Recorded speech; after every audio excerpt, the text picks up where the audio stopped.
Welcome to TBG Talks, expert insights for your business success, the podcast where we dive deep into the world of accounting and finance, consulting, business, and the employee experience with experts at the Bonadio Group.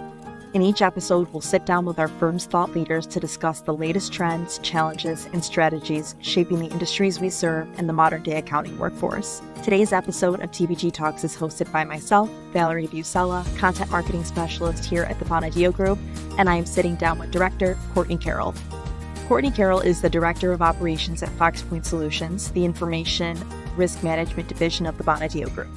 Since joining the firm in 2017, she has led internal and external audits of IT and information security practices across a wide range of industries, including healthcare, banking, and both private and public sector organizations. With a strong foundation in accounting, holding both a BS and MBA in accounting from St. John Fisher College, Courtney brings a well-rounded, business-minded approach to cybersecurity. Courtney is here today to discuss how businesses can make their cybersecurity practices more efficient, strategic, and impactful. From leveraging automation to building stronger incident response plans, Courtney shares expert insights to help organizations strengthen their security posture without sacrificing productivity. So without further ado, let's get started.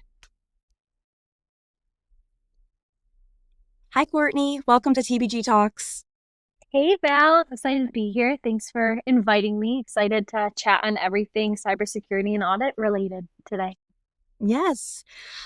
So I know we heard a little bit about you from the intro already, but before we dive into today's discussion, could you tell our listeners about our firm's cybersecurity division, FoxPoint Solutions, where you're a director at? Yeah, absolutely. So hi to the listeners. As Val mentioned, my name is Courtney Carroll. I am a director at FoxPoint Solutions, which is a division of the Bonadio Group. Our team specializes in all things cyber and information security, doing consulting engagements, doing readiness assessments, doing actual audits.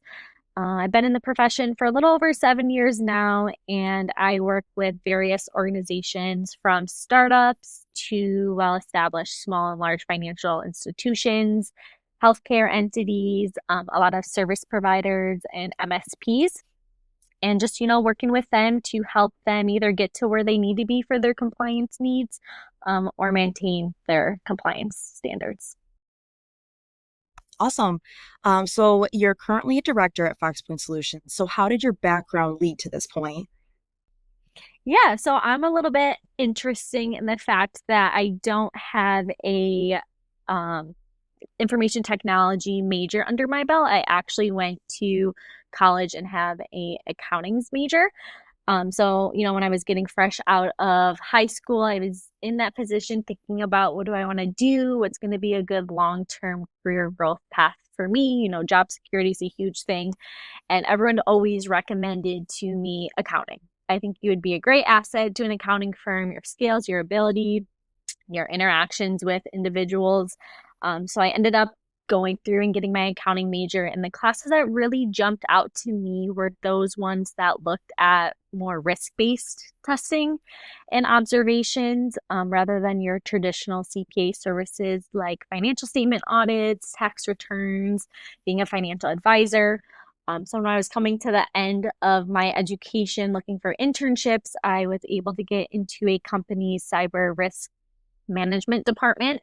And as soon as I started that and I finished that internship, I knew this was my specific niche of what I wanted to do in the whole accounting CPA world of compliance and assurance.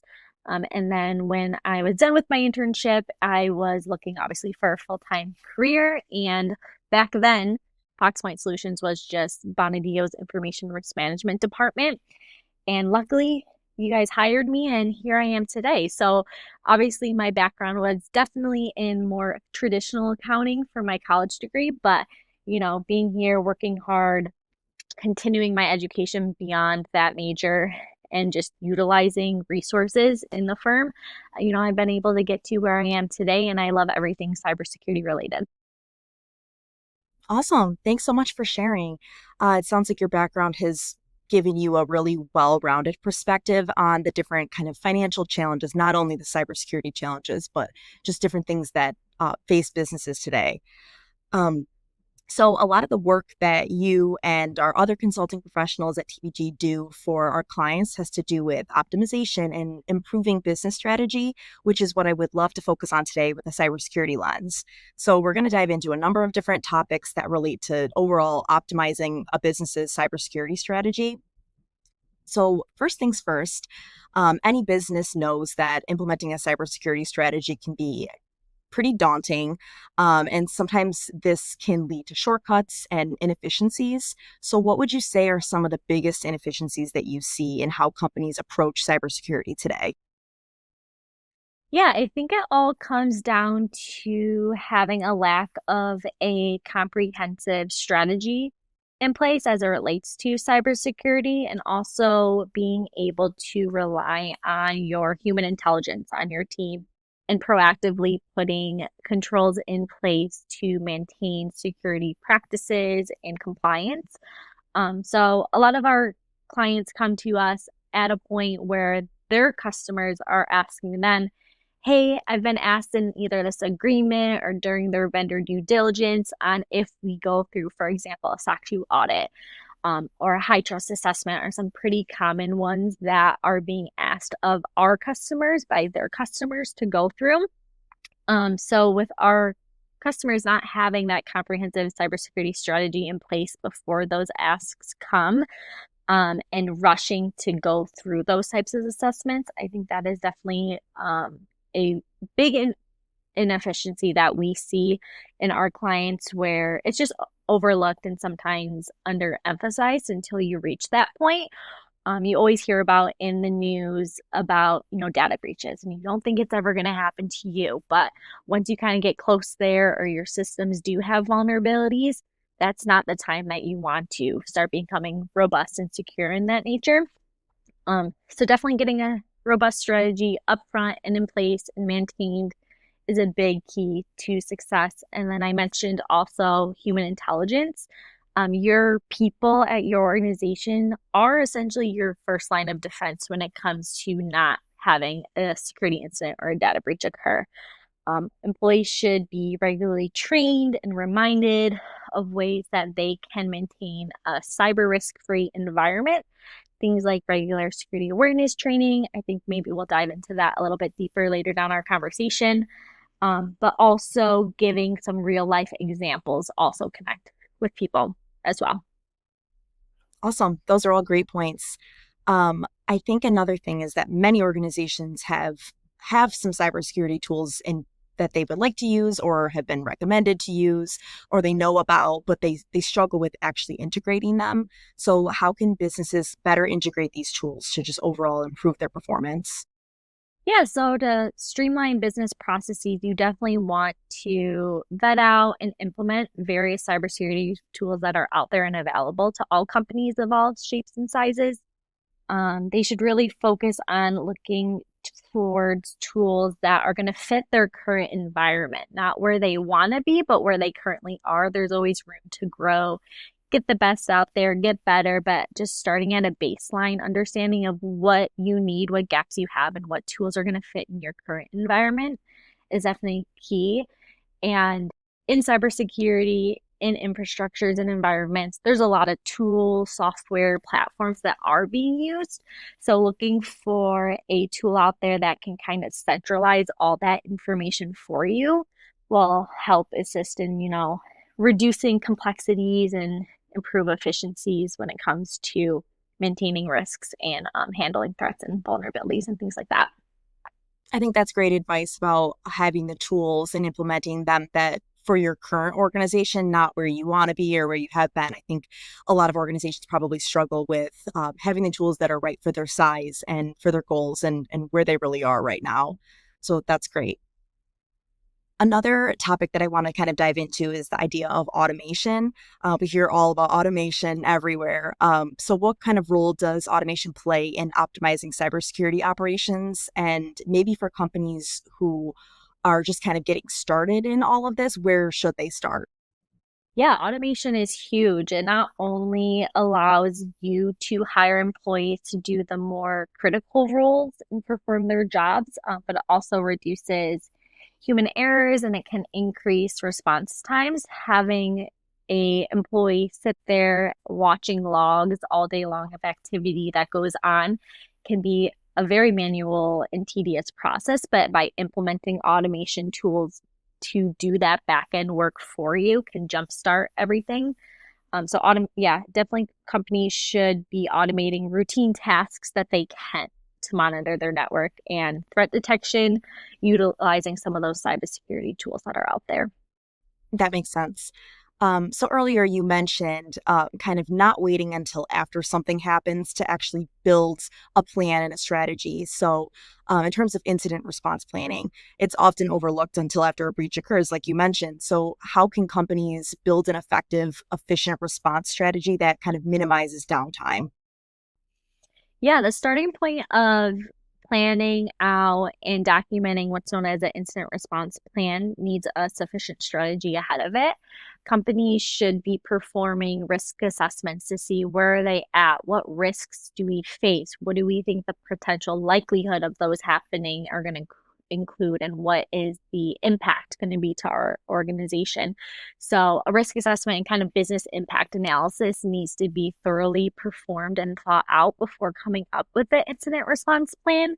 Because for an effective incident response strategy and plan, you really want to cover, you're not going to cover all your bases, but you want to cover the majority of the unknown or what you might be able to expect just based on your knowledge and industry patterns and things like that.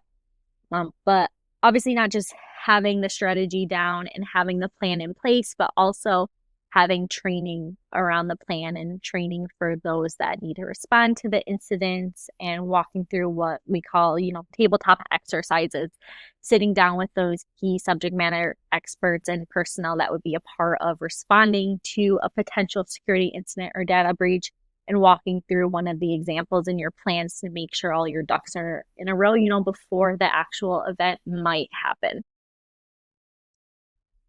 So one thing that businesses are often kind of concerned with is how implementing security policies can slow down business processes. So what are some ways that companies can kind of strike the right balance between security and productivity? Yeah, so we do see a lot of our customers coming to us that have everything in place, but it's not documented as a managed requirement. So that fits to your policies and procedures while actually implementing and showing controls are operating. Having documented policy and procedure design requirements are just as important. So it's definitely not something to shortcut. Companies in their policies and procedures should make sure requirements are clear and concise. They should still be providing employees training on those requirements. Now, not everything at your company or in your infrastructure is going to be manual. There's sometimes the thoughts that by having a policy, everything needs to be manually done when you really should have an equal balance of manual controls versus automating controls like we've talked about. I think kind of to the same vein, you've mentioned employee training a few times as well. And obviously that is critical for cybersecurity, but it can again be time consuming and something that might be a concern for some businesses to spend how much time is too much time to spend on it when there's other responsibilities that need to be completed. So how can businesses make the time that they are using for employee training and cybersecurity awareness training more efficient and impactful? Yeah, the training should be engaging and relevant. It should be different every single year. So best practice is to give your employees training at minimum at hire and annually thereafter. But if they're getting the same training year over year, there's no new topics. They don't really have anything to relate to that they see in the news or maybe hear from their peers in the same industry. It's going to be hard to connect that importance with your staff.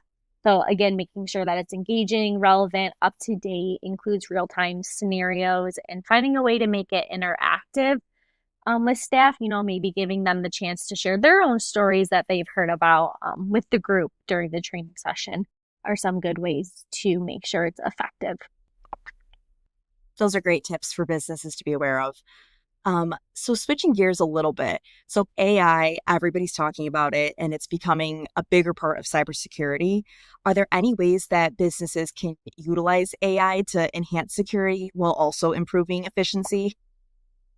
Absolutely. So the first thing I'll mention is AI, has been around for a long time, but we're more so all now talking about and implementing more Gen AI types of solutions. So a little bit of a difference, narrow AI has just been those tasks that you can just automate. You can just put some inputs and it will just run the task for you without having human intervention. But Gen AI has been really interesting. It stands for generative artificial intelligence because this is now an AI solution available to companies of all shapes and sizes that generates new contact and data analytics for you.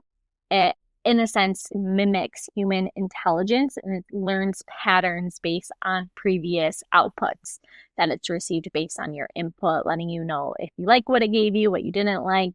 And like anything, when you're not actually being involved in it, you have to take it with a grain of salt and review it. But having Gen AI now in our fingertips, being able to rely on it, can help companies analyze vast amounts of data, especially in cybersecurity, to identify any patterns or anomalies or potential threats and vulnerabilities in their systems, letting you jumpstart any response times or reviews of those logs.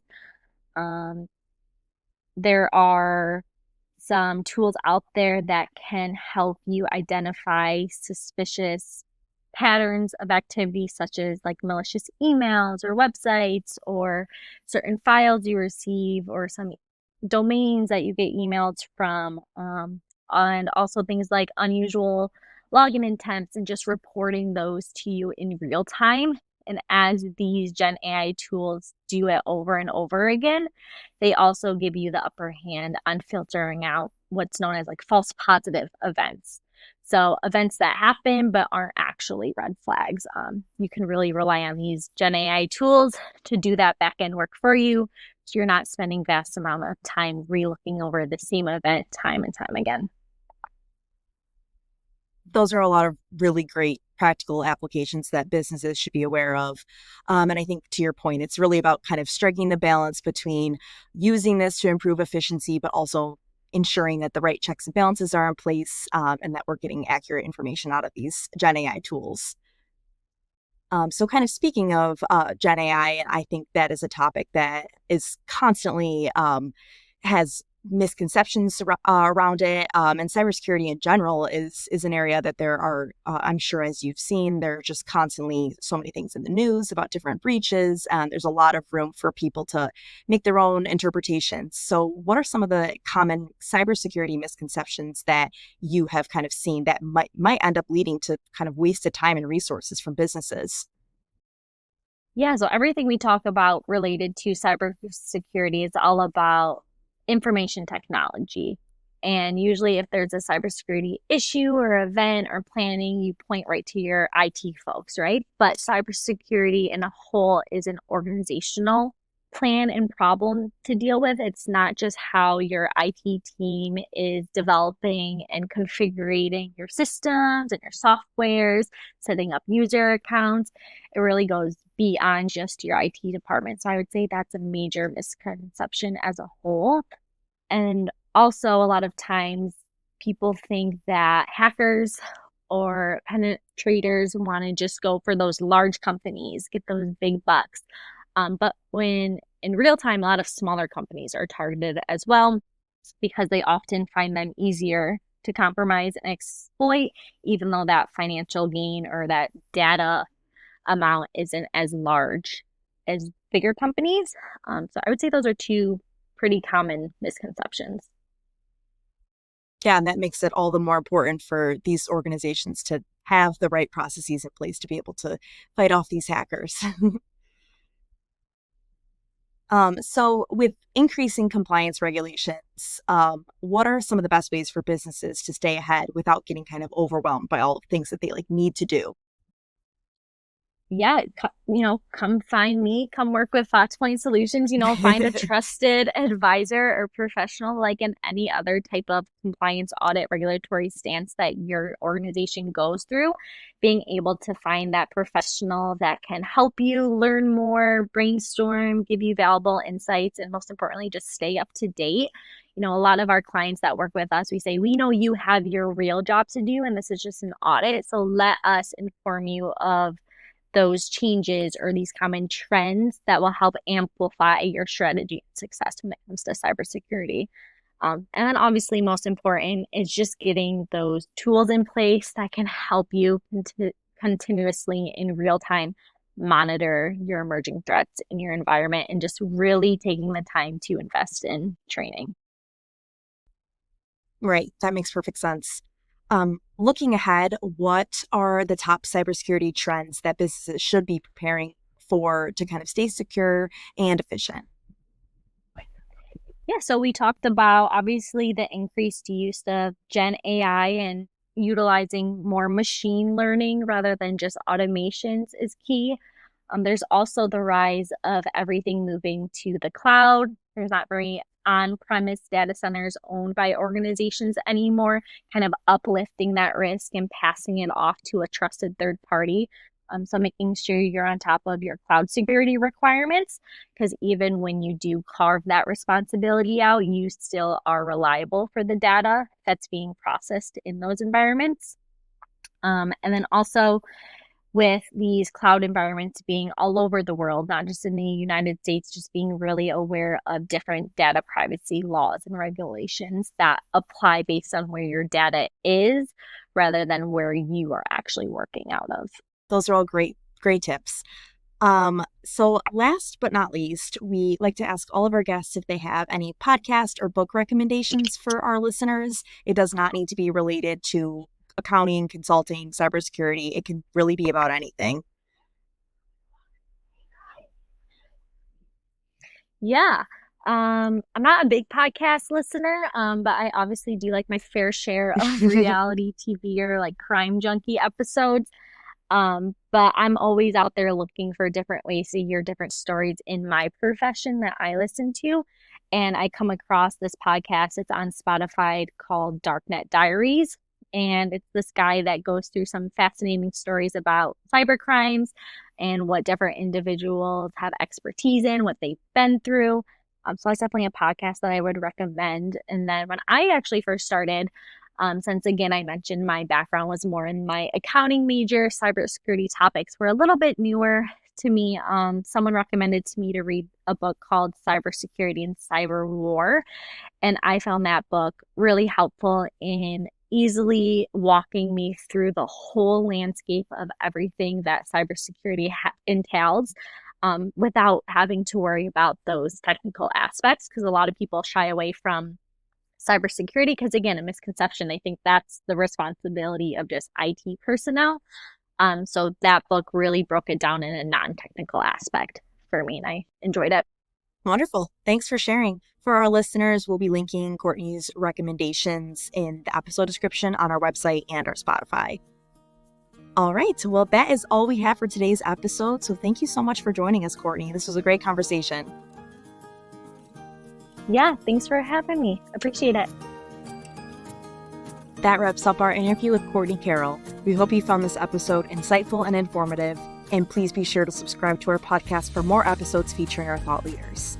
If you're interested in checking out Courtney's book and podcast recommendations, they have been linked on our Spotify as well as the TBG Talks page of our website. Thanks for listening, and we'll see you next time.